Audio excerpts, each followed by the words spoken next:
Hey friends, thanks for joining us. Smash that subscribe button, leave a like, leave a comment. Tell us what you think. Benny, where can they find us on social media? You can find us at Ray Benny Sports. We're on Twitter, Facebook, Instagram, TikTok, and of course, Reddit. Check us out there. And don't forget, leave us a rating on your favorite podcast provider. That's a good one. Let's get right into it. Winnipeg Jets, done for the season, elimination. We're not going to talk about the game much. That's gone. That's happened. That's old news. A lot of stuff going down after the game, post-game bonus presser, into player reactions, into Rick Bowness being called in to talk again. Initial thoughts on what's going on? Wow, what a disaster it ended up being, man. I mean, not only did you get outplayed in that game in embarrassing fashion, then you had the coach come out and just rip the players, disgusted, all this. And then you're expecting, okay, something's going to happen. Things are going to blow up. You know, this team is not coming back the way it is. And then the players came out and fought back against the coach. The pushback everyone was hoping for in the games actually happened in the pressers. And the likes of Wheeler, Connor, all those guys pushed back at Bowness, that he did not handle it properly and he wished he had done it face-to-face. Oh, give me a break. Give me a break. This is another confirmation as what has been the issue for years. Last year, around the same time, maybe a couple weeks earlier, I said that Scheifele and Wheeler are so far gone as locker room cancers that it doesn't matter who they bring in. And look what happened. Same thing. They got to go. Go ahead. And it's funny because we saw Bowness come in and the Jets had a awesome first half of the season, right? More than what I expected at all. I expected the second half of the season to be their whole season, basically. Like the way that they played and the way they bowed out in the playoffs. But you know what? They turned it around and you thought, okay, Bowness did something. Bowness got through to these guys. But when the times got tough, the players reverted back to their old ways. And you're going to tell me since February, Bowness never behind closed doors went up to these guys and said, hey, guys, what the heck's going on? We need to figure this out. He absolutely has. Exactly. He called them out in public earlier at that time. Yeah. And look what happened. He said almost the exact same thing. Our good players didn't show up. There's no pushback, whatever. They get punched in the face. It's the same thing as it was earlier on in the year. Yeah. So they talked about it. So the comments of, hey, come to it face to face behind closed doors, not to media, through media. Yeah, exactly. Bowness has done it. He's probably done it a few times this season, and he probably got frustrated to the point where, hey, man, I'm going to just blow up in this interview. And maybe it wasn't the best way. Who knows? I mean, we'll see what blowback happens from this all. But I can see the frustration in the guy's face. Like, he is probably punching the wall trying to get through to these guys, and he probably thought, okay, I got through to them. This game's going to be good. And then he watches that display for 3 hours, of guys just coasting, guys not giving it all. And this is the best way. The way he addressed it in the media is the best way. It's been going on how many years now? 12 years of whatever, just letting it glide. We have full houses. We're making cash. It doesn't matter. Well, it matters now, especially with this stupid ass season ticket drive that they tried to pull off a couple weeks ago. Good God, that's not going to go well at this point. To me, Wheeler, in all his time here, great player. He's been a star.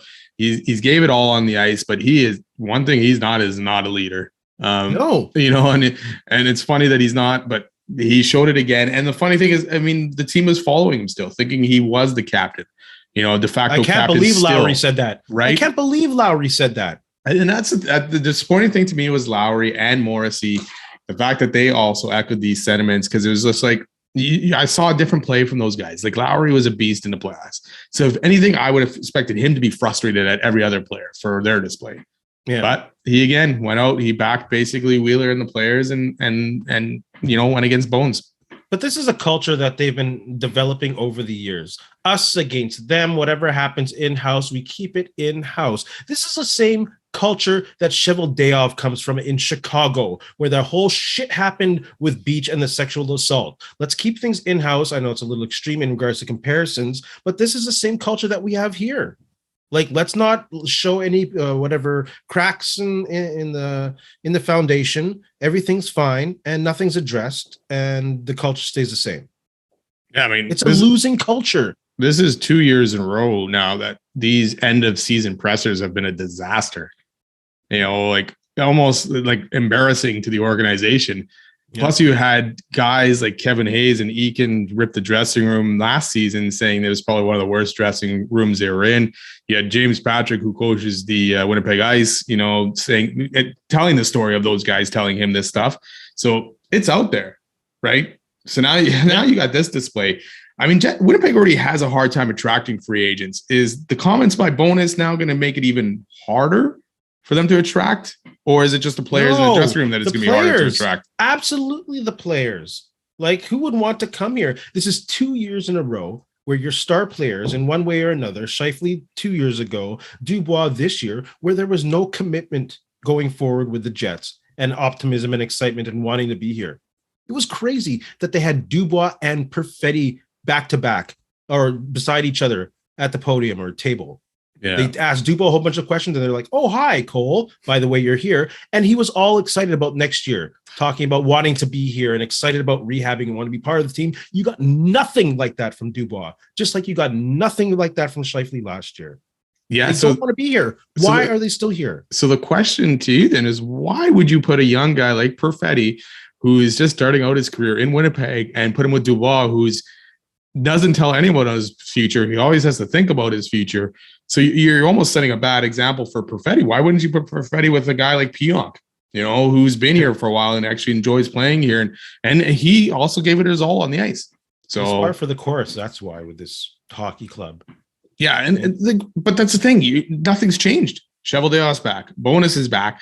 Yeah. These players, what are you going to get? Even if you're going to try and trade Wheeler, what are you going to get? You almost got to pay half his salary or more just to get rid of him. And can you really bring him back at this point? Buy him out. Buy him out. That's it. You're not going to get nothing for him. Give me a break. And yeah, Chevy's going to come back. There's no doubt. They gave him an extension, whatever. But I'm a fan of actually Rick Bowness coming back. At least he shows a damn and he cares about this team and he cares about a culture change that he's willing to call it out in public finally. Like, I applaud Paul Maurice's patience now for not calling out that garbage 3 years that it's been happening. Like, I'm not going to let Pomo off the hook, though, because things started at some point with him one way, and then they went down towards what it is now. So at some point, he either stopped caring enough or let these guys kind of run the asylum, and he stepped back. But we don't know for sure what happened in there, but I'm not absolving Pomo of everything in this dressing room either. A different coach just came in, and the same results happened. I'm saying this culture went from here, back in 2017, 18, and it slowly dropped year after year. He was the one running the ship. Even Dave Lowry came in, and I mean, I don't blame any of these. Like, I don't blame Lowry or Bowness. The locker room is tainted. Things need to change. And you got guys who don't want to be here. You might as well just move on from them at this point, because that's not helping the locker room either. They have to move on. They have to move on. Dubois clearly doesn't want to be here. His intentions are clear. They have to move him. And Scheifele, why not? If anything, Scheifele would be, out of the three, Dubois, Wheeler, Scheifele would be the one that I hold on to. There's a little bit of emotional ties with that. First ever draft pick, Dale Hawerchuk's statue looking at him almost every day from where it is. At least you can play that, and there might still be a glimmer of hope. But Wheeler, just buy him out. Dubois, trade him. You might get depth guys, at least who have character. And that's another thing. Cheveldayoff has let all the character guys just melt away from this team since 2018. It's ridiculous. He can't see character. He doesn't recognize it, this guy. No, and his moves he made earlier this year are head scratcher too. You got Jonathan Kovacevic. You put him on waivers to hang on to someone else. He went and played full-time with Montreal. Even Esamont, who they put on waivers, ended up in Tampa, scored a big goal in Game 5. Ultimately, it didn't change anything in that series, but he played. Like, so why were you keeping the guys that they kept over these guys? It doesn't make sense to me. And that's Chevy right there making those decisions. Yeah. And even that, where are the younger guys? Are there, besides Perfetti, are there any other guys from the Moose that are going to step up next year and be ready to play? Probably not. So we're going to have the likes of Menelainen, Stenlund, guys back like that in the lineup again. Harkins should get a shot. Yeah, what happened to Harkins? And Gwanke, the defenseman, he should get a shot. And Chisholm, but the defense is full again. It's not like anyone's gone. Unless you're going to trade Dylan or Schmidt or make a move there or something, but they're all signed. Yeah. Well, if you were Mark Chipman, what would be the first move you're making. I know my first move would be to get a hockey ops guy. This is ridiculous. This buddy relationship he has with the GM. Like, there has to be a buffer there. There has to be someone like Brian Burke who won't take Shovel Day off shit, who knows how to run a team, who knows how to run a successful team. They need that. That would be my first move. But then you also then remove Chipman from talking into Chevy's ear, which is probably happening more than we think or know, because he wants control of that, right? I mean, to me, I would have cleaned house. I would have cleaned house last year. I would have cleaned house this year. Got rid of Chevy Bowness and start fresh from it, and let someone else come in and either trade guys, hopefully trade guys, because you can't keep bringing the same core back, So, and then you can't ask for people to, hey, buy season tickets, but we're not going to make any changes. The same thing. And we're happy just making the playoffs. Like, even Chevy in his presser with, it's a tough thing to make playoffs. It sure is. Yes. And it's good. You guys have made the playoffs the last little bit, but you have not had success and you backed into the playoffs this year. Yeah. So 43 minutes of uselessness. Oh, every one of his pressers is like that, man. Everyone. Yeah. So what's the move that you're making if you got Chipman shoes on? Again, clean house. Start from scratch. House. Get rid of GM. Get rid of coach. And if you want to have a buffer in there, go ahead. But I would have got rid of everyone at this point and started from scratch. I would have done that last year. Yeah, I mean, they're not. I mean, they got bonus, but I would have cleaned out Chevy too last year. So with Hellebuck saying that he does not want to go through a rebuild, you're willing to risk losing Hellebuck to clean office? I don't want to lose Hellebuck, and I think a lot of people are going to be quite disappointed with goaltending in this city once Hellebuck goes, because he gets the blame no matter what he does. But you know what? If you're going to start over, clean house, unfortunately, it would also include trading Hellebuck, Wheeler, Scheifele, and going from there. And if somehow you can repair with Scheifele, like you said, I would love to keep Scheifele around. I would love to keep Hellebuck around. But yes, he's not going to stick around for a rebuild. He's getting to that age, man. Yeah, roster-wise, I do think they're still close, and I'd be willing to give up top-line talent like Scheifele, and Wheeler's not even top-line talent anymore. He's a third liner at best, but not for $8 million or whatever he's making. And see if you can get some depth players and character players and try to win with Hellebuck. I love a point I read. Like, when's the last time a $10+ million goalie won a Stanley Cup? That's a lot of cap space that's being eaten up, and that's going to be his next contract. Yeah, and it's not going to probably be in Winnipeg. So I agree. I mean, if you can bring in someone to clean it and from the top and make some moves and bring this roster together again, go for it. Make that run back, but you can't run it back with the same core and the same players. That's impossible. And the coach, now that Bowness is here, you can't. No, but I feel like that's what they're going to do, man. The team is just spinning their wheels. You got players that are fighting back against the coach. Coach is calling out the players, and the GM is just happy making the playoffs. Yeah. Like, I don't know where this team's going. I don't know if there's any direction. And who knows? Chipman's going to probably send out an email saying, hey, this is what's going on, blah, blah, blah. Enough emails. No. Exactly. It's show it on the ice. They went out of the way in emails and news pressers to say that there was pushback. Get out of here with that trash, man. Use your brain a bit. This is horrible. Friends, put your comments in regards to if you had Mark Chipman's shoes on, if you had those Gucci alligators on, what would be the first move that you would make? Let's look at the other playoff matchups. You like that? Let's look at the Canadian teams. Toronto and Edmonton advance. Shout out to those teams. Let's look at the Toronto and Florida matchup. Shout out also to Paul Maurice for making the second round. Shout out, eh?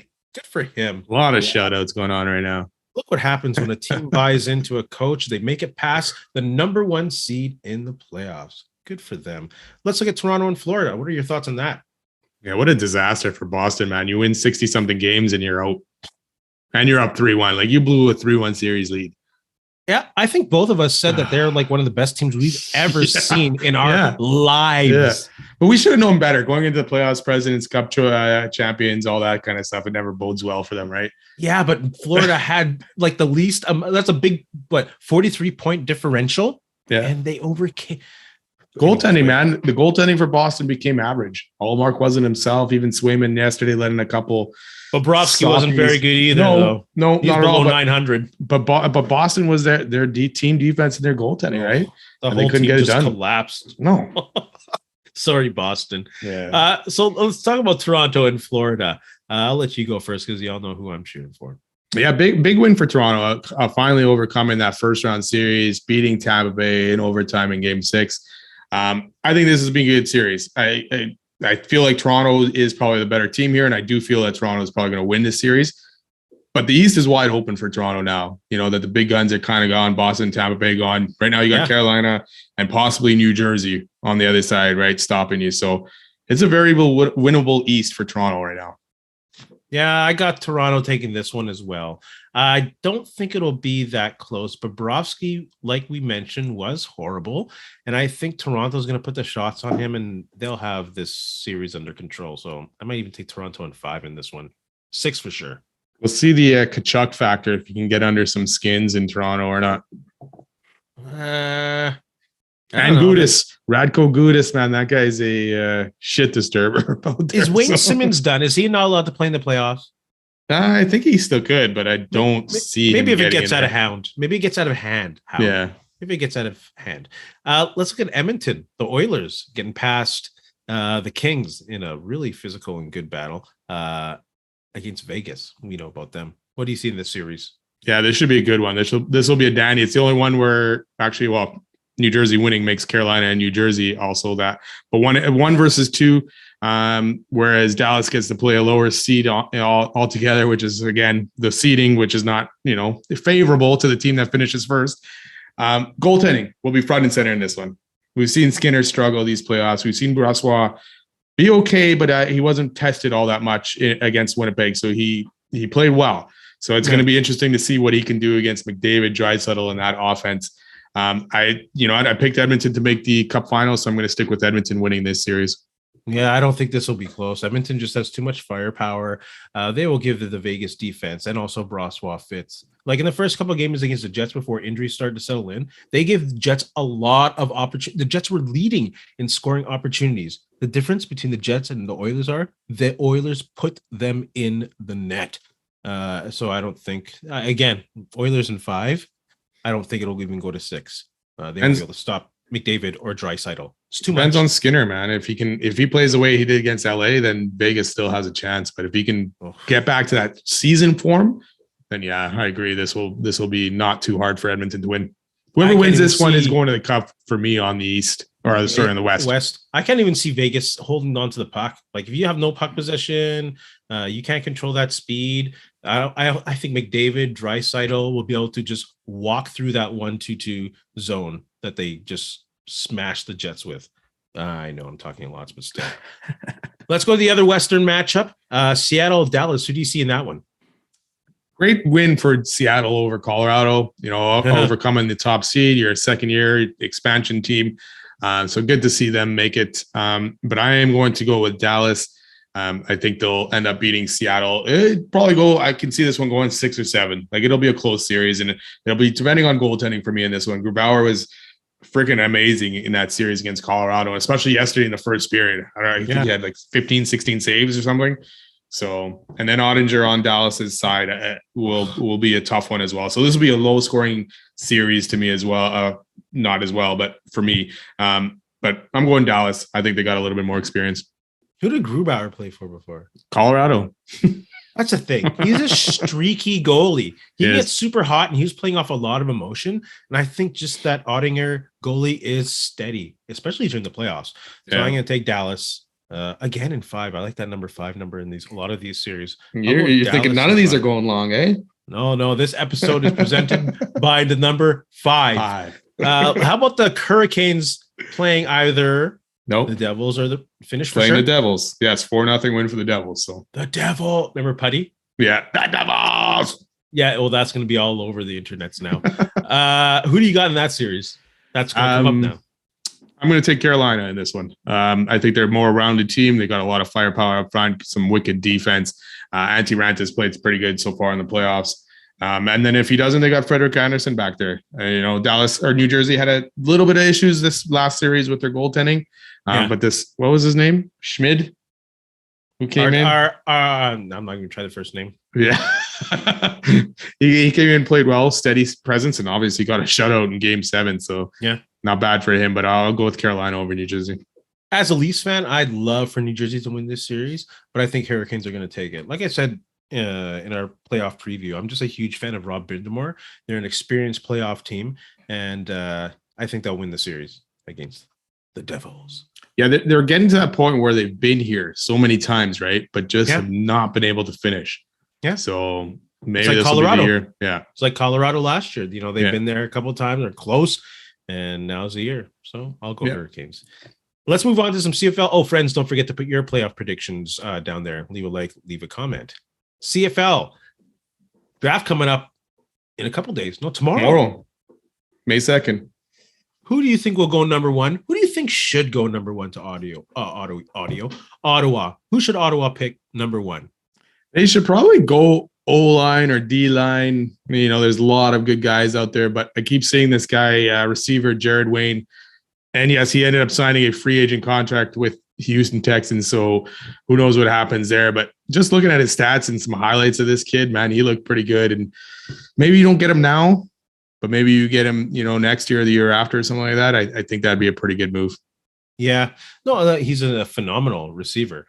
And who knows if he will to stick with the team. But I will go, me, I like the O-line and the D-line, and I'm going to go with Dante Bull from Fresno State. A great athlete, a huge presence at 6'7", 320. Kid played basketball, so he has some good feet. I don't think he'd be, he'd watch Trevor Harris's back from day one. He'd be slowly incorporated into the O-line, but he's one of those pillar Canadian offensive linemen at tackle that you can have for years. So I'd be disappointed if Ottawa did not pick him. I actually have him down here too. He was my other guy. I was going back and forth between the two guys. You said he'd be blocking for Trevor Harris though. So sorry. Trevor Harris. He used to play for Ottawa a long time. Mazzoli. I got Trevor Harris on the mind. Oh my goodness. Probably because I think Saskatchewan should draft an O-lineman because they need one badly. He's in Saskatchewan? Yeah. There we go. Now we're all back on track. Hopefully they'll go kicker. Who would you like to see? Hey, it's a CFL draft. Who knows? That might be a very good choice. See Winnipeg's kicking situation last year. Who would you like to see the Winnipeg Blue Bombers draft? Yeah, and going back to, like you said, O-line, D-line, I want them to go that way. And that's usually the way they go, right? 7 first rounders, sorry. They have 7 first rounders, 11 second rounders, 7 were used on O-linemen, 3 on D-linemen. I'm going to go with the D-line on this one. There's a kid named Lake Court Moore. 48 tackles, 12 and a half tackles for a loss, 6 sacks, 3 knockdowns, and a forced fumble for him last season. So he looks like a pretty good force. And I know there's a couple other D linemen there that are probably better than him or coming out better than him, but their chances are they're gone before they get to the Bombers. Yeah, he would be a good player for the Bombers to take. And he has a great mentor in Jake Thomas, someone who came, was it Acadia? Yeah. He came out of the East Coast, was a special teamer, and then he slowly made his way into the regular rotation on the D-line.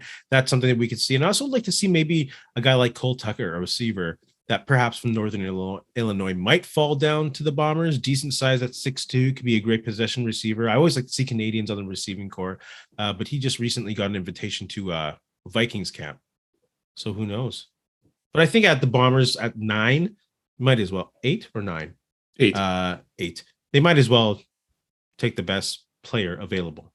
Yeah, Unless there's someone for sure who's a day one starter. You know what I mean? Exactly. And there's a couple of linemen too that are pretty strong up there that they'll have a chance if any of these guys are gone. So they got a lot of options and choices.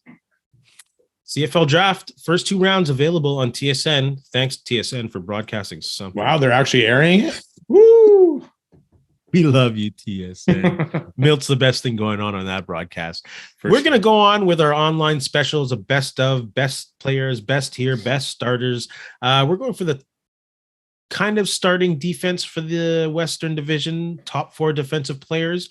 Only rules being you have to have 1 D lineman, 1 linebacker, 1 DB, and then you add another player from whatever position you want. So I'll start off. I'll pick a D lineman, and I'll go with Doug Brown. 7-time CFL All-Star, 2001 Most Outstanding Canadian, and he was like the only or the second defensive tackle to win Most Outstanding Canadian in CFL history. So I'm going with Doug Brown. I'll start D line too. Then I guess I'll go John Helton, CFL All-Star 10 times, 14 years of play at defensive tackle, a long time. This is back early 80s, late 70s, right? Plus he ended up in the CFL Hall of Fame, inducted into Alberta Sports Hall of Fame. You know what? He just had a pretty, and I don't know a lot about him because I was just looking him up today, and I was just reading more and more about him. Sounded like an awesome player and had a pretty good career. Yeah, that's a pretty good one. Doug Brown, I had to go with because I needed a Canadian in there.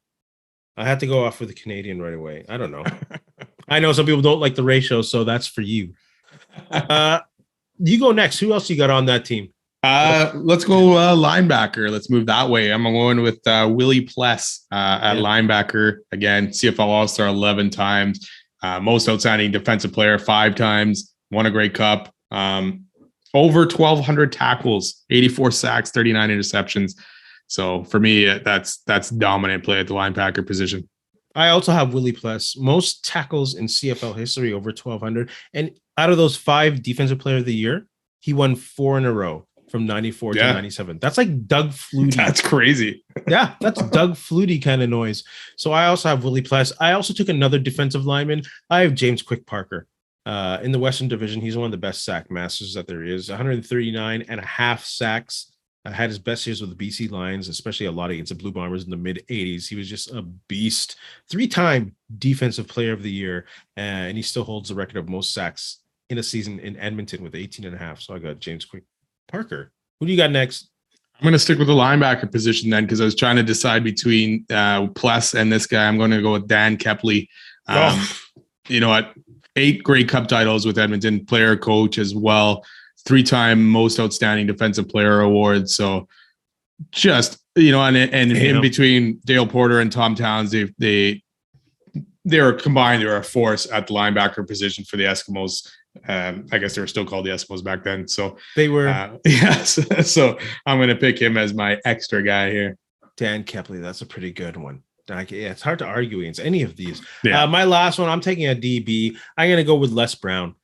He leads pro football, not just CFL, professional football in interceptions with 87. He has a team records for Western teams, the Winnipeg in 14, although he was in the East when he played for Winnipeg, but we know the W stands for West and winning. And he also has a record for BC with 11. So I'm going to go with Les Brown. Yeah, I agree. I got Les Brown here as well on my list, and it was hard to go against those numbers that he had. What a career. Yeah. Not much else I can say. He was dominant. Like what do people want us to do? Consider the Bombers for the East and the West? Then we'd be charged with having Bombers and being homers on both teams because we are part of a dominant franchise that have won a lot of Grey Cups and consistently lately. Just saying. Yeah, we could have picked Milt then for wide receivers on both the East and West, right? And he would win, and you couldn't argue. Exactly. You couldn't. CFL fans, put your best of the West defensive players in there. Give us a defensive lineman, a linebacker, a DB, and whatever of your choice. You don't have to throw a Canadian in there, but if you could, that'd be great. Let's go hot topics. With Lamar Jackson signed, where do you rank the Ravens? So many questions still here for me. Can he stay healthy? Can he progress as more of the passer? Is Odell ready to bounce back? I definitely see this team making the playoffs and being in that top 7 in the AFC. Because John Harbaugh's teams are always good. The defense is always strong. But as a contender, I think it'll be tough for them to get out of the AFC. Yeah, with Lamar Jackson signed, they are definitely somewhere between number 7 and 10 in the AFC and number 10 and 12 in the NFL. He actually has a weapon at receiver, and he'll be happy with his money. So we'll see what he does.